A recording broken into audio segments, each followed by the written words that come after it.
Bonjour à toutes et à tous et bienvenue dans le Fantastic Cast, le podcast qui vous parle de cinéma fantastique. On continue de creuser dans le calendrier de l'Avent, les films sont meilleurs que Elves. Yay! Roman, comment ça va? Ça va bien, ça va mieux qu'avant-hier du coup sur Elves. Oui, c'est pas très compliqué. Aujourd'hui on parle effectivement, tu l'as mis en avant juste avant en antenne, d'un réel dont on a déjà parlé. Exactement, on en a parlé il y a un peu moins d'un an et demi maintenant. Oui, quand on a parlé des l'épisode remake, donc le remake de Maniac, puisqu'aujourd'hui on parle de P2, deuxième sous-sol en France, de réalisé par Franck Franck Calfoun, et comme pour Maniac, produit par Alexandre Aja.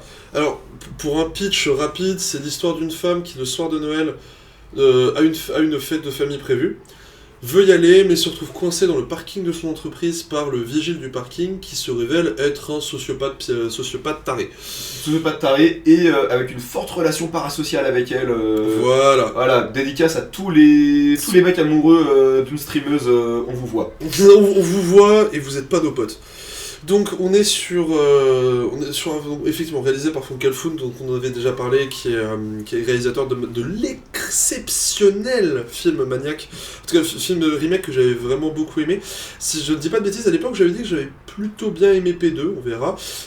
Évidemment, alors globalement c'est la même équipe que pour Maniac, typiquement à la photo c'est Maxime Alexandre. J'en avais parlé à l'époque, mais qui est capable de Maniac, qui est capable de La Colline des Yeux, le remake, qui est capable de Oxygène, donc c'est le chef-op de Aja, mais qui est aussi capable de Resident Evil, Bienvenue à Raccoon City, qui est capable de Annabelle Création, qui est capable de Countdown. Il est pas moche, Annabelle Création, après. Il n'est pas très beau non plus. Et la musique, c'est Tom and Dandy, qui est un duo de compositeurs que j'aime vraiment énormément, qui a fait des excellentes BO, qui a notamment fait l'exceptionnel BO de 47 Meters Down, des derniers Resident Evil qui sont Retribution et Afterlife, qui sont pas des grands films, mais qui ont une musique vraiment super, et qui ont fait aussi la très très bonne musique de The Strangers, de Brian Bertino. Voilà, et au casting, on a Rachel Nichols, qui a, à part un petit rôle dans le Star Trek de Abrams, joue dans le remake d'Amityville. Oui, avec Ryan Reynolds. Voilà. C'est qui déjà dedans? Mais ce serait pas les Wayne, tout simplement? Non, c'est... ça fait longtemps que je ne l'ai pas vu, et j'ai Oui. pas spécialement envie de le revoir. Bref, toi, P2, comment c'était? P2, pour moi, c'est assez plaisant, P2.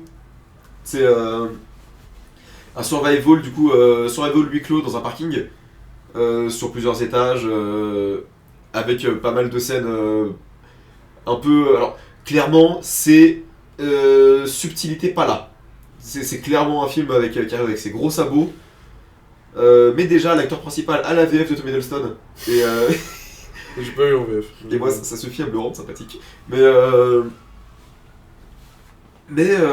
ouais, assez glauque, même si évidemment on n'est pas sur un monument, mais pour une petite série B Ajaesque, ça fait quand même bien le taf. Il y a notamment la scène, je pense à la scène où il a séquestré le mec qui avait tenté de l'agresser dans l'ascenseur. Avant de l'éclater contre le mur avec sa voiture. Voilà.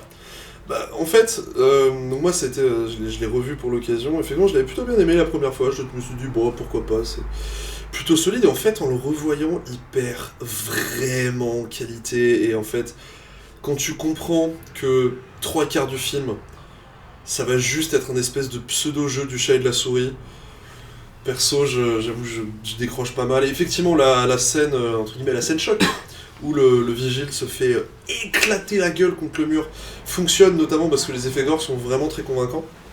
Mais en tant que tel, sur P2, je peux pas m'empêcher de me dire, oui, à nouveau, tout ça pour ça, et c'est quelque part un film que j'ai déjà vu beaucoup de fois. Et là où Maniac avait pour lui une mise en scène vraiment inédite et vraiment assez sidérante, qui, est-ce qu'elle est vraiment uniquement due à Calfoun, ou est-ce qu'elle est aussi due à Aja ? Je ne sais pas, mais là, je trouve ça un peu banal, en fait, comme mise à l'image. D'autant que il y avait possiblement moyen de faire quelque chose. Il y avait possiblement, je pense, moyen de proposer en tout cas, quelque chose d'un peu plus audacieux sur la mise à l'image. Là, je sais pas, en fait, le problème, c'est que je sais pas pourquoi, mais le film me fait énormément penser au premier Wolf Creek. Il n'y a pas forcément énormément de points communs, autres que juste un bonhomme qui d'abord a l'air très sympa et qui en fait ne l'est pas du tout et va séquestrer puis tuer globalement les héros du film.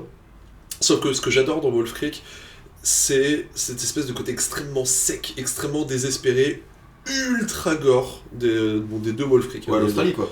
Oui, voilà. Mais vraiment sec, désespéré, et vraiment, comment dire, qui accroche. C'est-à-dire que quand tu vois Wolf Creek, c'est limite si t'as pas le sable sur la peau, quoi. Ouais. Là, je trouve ça bon. Alors, au-delà du fait que le cadre n'aide pas. Enfin, en fait, si, le cadre sur le papier est mortel, dans la mise en image n'aide pas beaucoup, je trouve. Il n'y a pas beaucoup de personnalité. Ce qui d'un côté est normal pour le parking, ce qui de l'autre fait chier quand tu veux faire un film. Et surtout un huis clos. voilà, et en fait, moi, du coup, c'est ça que je ressors du film. C'est effectivement, la première fois, j'avais trouvé ça vraiment pas mal. Mais t'as dit, bon, ok, pourquoi pas détestable. Mais en le revoyant, finalement, alors, à nouveau, je suis loin de détester le film. Hein. C'est un film qui reste, je trouve, plutôt sympathique, plutôt bien troussé, qui surtout arrive à relancer son rythme de façon assez efficace. C'est-à-dire que le film se relance l'intérêt en proposant à nouveau des scènes assez inédites, en ayant plusieurs idées, le fait qu'il ramène les policiers, en jouant sur la tension, qui est vraiment pas mal. Et puis le jeu de Wes Bentley, qui joue le Thomas, du coup le méchant, est vraiment super. Mais c'est pas un film que j'ai déjà vu plusieurs fois. Comme To All a Good Night, en fait.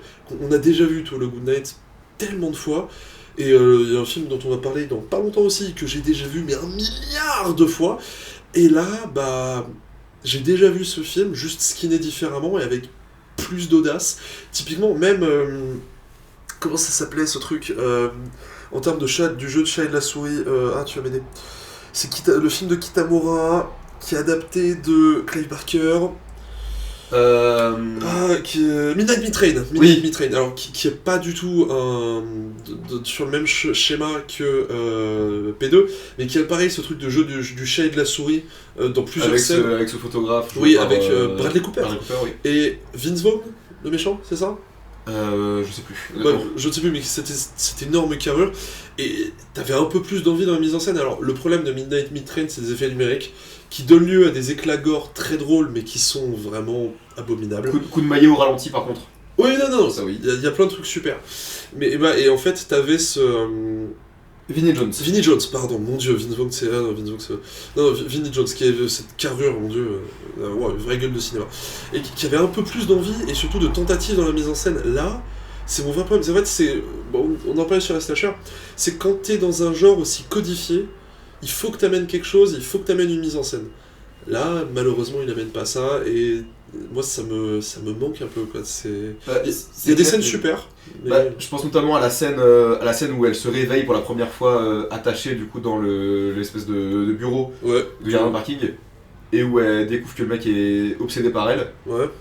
Mais en fait, vu qu'il part très vite dans des excès, je pense que ça aurait gagné à ce qu'il ait un jeu un peu avoir un traitement un peu à la Homelander. Oui. Où tu peux soupçonner qu'il peut péter un câble d'un coup.